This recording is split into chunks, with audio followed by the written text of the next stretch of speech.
Hola amigos de anatomía, vamos a hablar hoy sobre músculos extrínsecos de la cavidad orbitaria.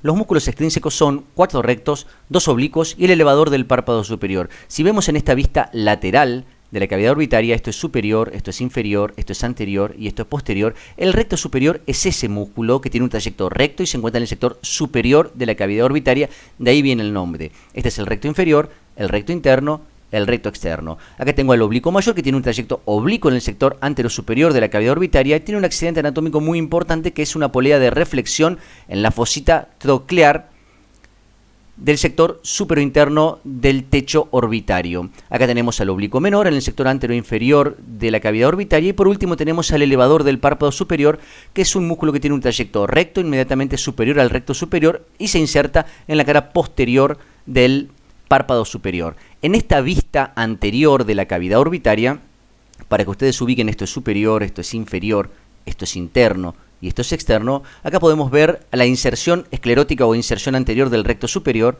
la del recto inferior, el recto interno, el recto externo, el oblicuo mayor con su polea de reflexión, el oblicuo menor y el elevador del párpado superior. Cuando hablamos de las inserciones musculares, la inserción posterior de los músculos extrínsecos de la cavidad orbitaria se da en un tendón conjunto, el tendón de Sinn, que se inserta en el vértice posterior de la cavidad orbitaria que se encuentra en topografía medial a la hendidura esfenoidal. Como dije, todos los músculos se insertan en el tendón de Sinn a excepción del oblicuo menor. Acá tengo el recto superior, el recto externo, el recto interno, el recto inferior y el oblicuo mayor. Este tendón de Sinn rodea al agujero óptico por donde pasa el segundo par craneal y la arteria oftálmica y genera el anillo de Sinn en el sector interno e inferior de la hendidura esfenoidal, por donde pasa el tercer par craneal, su rama superior, su rama inferior, el sexto par craneal y el nervio nasociliar, que es una de las ramas terminales del nervio oftálmico. Deja libre lo que es el sector superior y externo de la hendidura esfenoidal, por donde pasa el nervio lagrimal y el nervio frontal, también ramas terminales del nervio oftálmico, y el nervio patético o cuarto par craneal.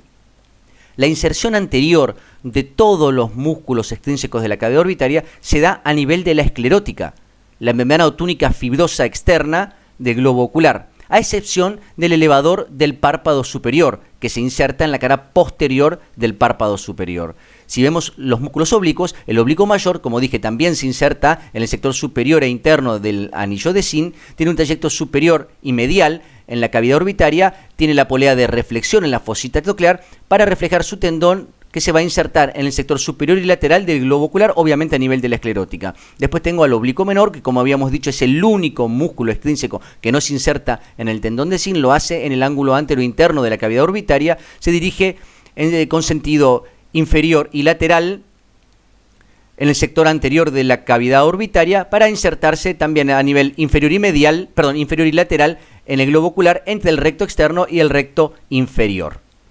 Esa es la inserción en el ángulo anterointerno de la cavidad orbitaria fuera de lo que es el tendón de Sinn.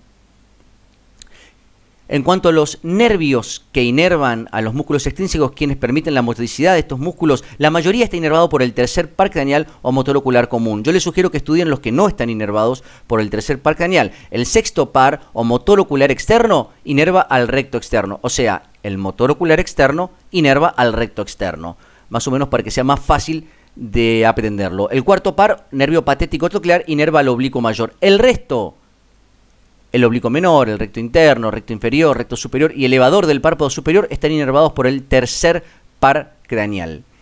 Como conclusión, quiero decirles que los músculos extrínsecos de la cavidad orbitaria son el recto superior, el recto inferior, el recto interno, el recto externo, el oblicuo mayor con su polea de reflexión, un accidente anatómico que debemos conocer, el oblicuo menor con su inserción en el ángulo anterointerno de la cavidad orbitaria por detrás del orificio orbitario del conducto lacrimonasal, el único músculo que no se inserta a nivel del tendón de Sinn, el elevador del párpado superior, el único músculo que no se inserta a nivel de la esclerótica, sino que lo hace en la cara posterior del párpado superior.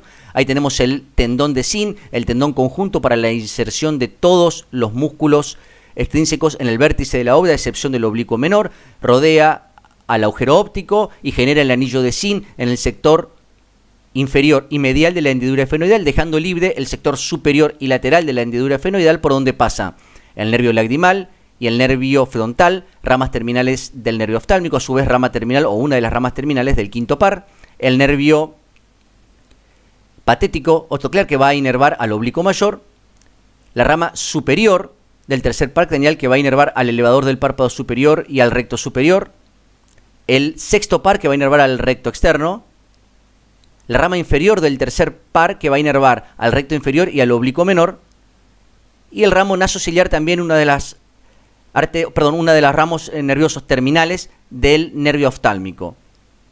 Pero la verdadera conclusión se da en esta imagen. Tiene muchas referencias, parece muy difícil, pero vamos a intentar hacerlo fácil. Dijimos que el globo ocular se encontraba en el sector anterior de la cavidad orbitaria con los músculos extrínsecos de la cavidad orbitaria, los cuales estaban inervados por el tercer, el cuarto y el sexto par. ¿Pero de dónde vienen? ¿Cómo ingresan en la cavidad orbitaria? Lo habíamos dicho que ingresaban a través de la hendidura esfenoidal. ¿Pero de dónde vienen? Vienen del tronco cerebral, como lo vimos en el video de encéfalo, cuando hablábamos de mesencéfalo y de rombencéfalo. A nivel del mesencéfalo, en la cara anterior, tenemos el origen aparente del tercer par craneal que atraviesa, todos estos nervios atraviesan el seno cavernoso, atraviesa la hendidura esfenoidal y da una rama superior y una rama inferior para inervar al recto superior, al elevador del párpado superior, al recto interno, al recto inferior y al oblicuo menor. El cuarto par craneal se origina en la cara posterior del mesencéfalo, por debajo de los tubérculos cuadrigéminos, atraviesa el seno cavernoso, ingresa por la hendidura esfenoidal e inerva al oblicuo mayor. El sexto par se origina o tiene su origen aparente en el surco bulboprotuberancial,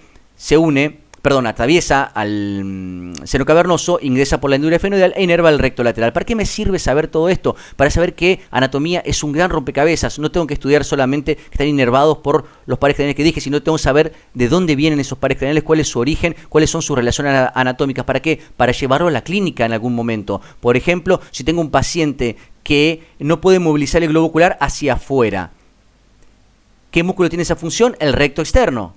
Tengo que pensar que hay un problema en el músculo recto externo o en el nervio que lo inerva, el sexto par craneal, en parte de su trayecto, ya sea a nivel interorbitario, a nivel de la hendidura esfenoidal, cuando atraviesa el seno cavernoso, cuando se origina aparentemente en lo que es el surco bulboprotuberancial o en su origen real a nivel del tronco cerebral. Para eso me sirve unir todas las piezas anatómicas de este gran rompecabezas que es el cuerpo humano, para poder llevarlo a la clínica, a la parte clínica, a la parte quirúrgica y entender por qué estoy viendo la patología a partir de entender correctamente lo que es la anatomía en su totalidad.